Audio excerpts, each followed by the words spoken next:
with a narcissist, or if you're just with an abusive guy and you're not sure what's going on, oftentimes you're going to see anxiety, you're going to see hair loss, you're going to see different sleep depression issues, you might even see autoimmune disease, you might see different gut health, different issues that are happening to your body simply because you're in a toxic relationship.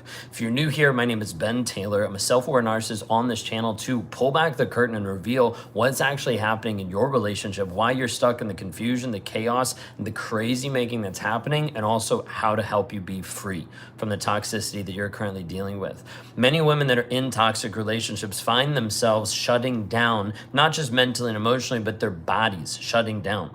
When this is happening, it's because your body is actually sensing, understanding, and seeing that there is a danger. There is actually a trauma response that's impacting your body that's slowly making it pull back. This is why you can be with a guy and logically you can tell yourself you love him, but you're not open emotionally, you're not open sexually. Why? Because your body is actually shutting down different parts of you because it's holding trauma. Many times when people are with a toxic relationship for a long period of time, the trauma that is inside your body starts to manifest in physical symptoms and physical ways that can cause different levels that will affect you emotionally. Anxiety, depression, worry, fear, all different aspects that are happening emotionally will also impact you physically. I don't know how many people I've talked to that have been in a toxic relationship and they have an autoimmune disease. Many people that have chronic illness, chronic headaches, they have a lot of pieces that are impacting their body because they're under this stress and this pressure 24/7. Creates this level of hypervigilance that adds stress and anxiety to such high levels that it comes out in different physical forms. People that it's not just their hair thinning, but it's hair loss. It's these that's happening and impacting themselves. It's gut health, gut issues, ulcers. It's different pieces that will impact your body internally. Then as a result, because of the lack of sleep, because of the lack of nutrients that you're eating, because of weight loss, weight gain, you find yourself with a lack of motivation, a lack of drive to actually show up, a lack of energy to be there for you. So why do I say this? I need you to understand when you're in a toxic relationship and your body is shutting down, that's a warning sign.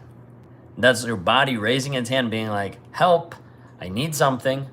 Help, you don't see this, help, this is something that's impacting me in a negative way. And being in a toxic relationship, developing a trauma bond, this addictive type pattern with this person creates these physical symptoms, creates anxiety, depression, many things that's going to keep you and hold you hostage. So inside of this, I want you to understand if you're in a toxic relationship and you're seeing these things happen, or maybe you're in a healthy relationship and you're seeing these things happen, you're like, wait a second, what's going on? There could be something that's going on in your world and in your life that you're not realizing. Being in a relationship that is toxic is confusing more than it is liberating. It makes you feel crazy more than it does keeping you confident. It has you be stuck in the chaos of the back and forth of the relationship instead of there being any certainty about the relationship or about what's going to happen or about the direction you're going to go. One of the biggest things that will leave you trapped is simply your own confusion.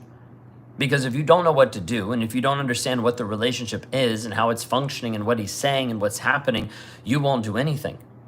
You'll just simply stay there, continue to do the same thing over and over, hoping and praying and wishing it gets better, but never seeing any fruit, never seeing anything different from his life. So you need to ask yourself, is the guy that you're with, is he being accountable? Is he being responsible, taking responsibility for his actions? Is he being honest to himself and to you about what he's doing? Is he being vulnerable about his emotions? How is he actually showing up and how is he demonstrating love, care, honor, respect? Not how he's saying it, how is he demonstrating it? How is he showing it on a day-to-day basis? It's just a couple of things out of many more that we could talk about to give you a wake-up call and an idea of, wait a second, is the relationship that I'm in, is it more manipulation? Or is it in a place of toxicity where this person is controlling me and manipulating me over and over and over? Consider for a moment inside of this, your relationship that you're in. If you stay in that type of relationship, how is it going to impact you long term? How is it going to affect with your mind if you keep oscillating back and forth, leaving this guy and coming back? If you keep thinking you can stand up in your own strength and then you fall back into the relationship. If you think that you can fix him and then it never works, how is it going to affect you? At the end of the day, abuse is abuse. And the guy that you're with, if he's making you feel crazy, if he's keeping you confused, if he's keeping you trapped in the chaos, How long is that going to happen for you? And this is why I've created the Survivor to Thriver Challenge. 6-week challenge where you can actually break the trauma bond, get rid of the addiction so it no longer affects you, and you become indifferent towards the guy that continues to manipulate and belittle you and put you down. Inside of this, we have to help you stand up in your confidence and your clarity, find certainty inside of your life. Inside of this piece, I want you to see and understand that this piece of you finding your freedom is simply a choice. A choice of you being willing to engage inside of your own healing, inside of your own growth, inside of your own transformation to get through some of these pieces and not just forget them, but find freedom on the other side, where you can move into a place where you're creating the life that you want versus reacting to the life and the prison that he put you in. If you're in that place today, Survivor to Thriver is the best option for you to find freedom, where you can get connected to other women who've gone through it, where you can also find tools to be able to cope with the emotions that you're feeling on a day-to-day basis, and tools to be able to work through the triggers so you understand clearly what he's doing and the manipulation that he's causing you. And an option for you to be able to interact with other people and to be able to jump onto group coaching calls. Why? Because it's helpful for you to know that you're not alone. You're not crazy. You're not hopeless in this. Reach out for help. Go to rawmotivations.com/survivor or drop the comment below survivor and I'll send you the link personally. The next step for you is healing. Let's focus on you. Let's focus on your healing so that you can stand up in confidence, so you can live the life that you actually want to live versus being trapped in the prison that he currently has you in. I'll see you on the inside. You all have a blessed and wonderful day. We'll see you.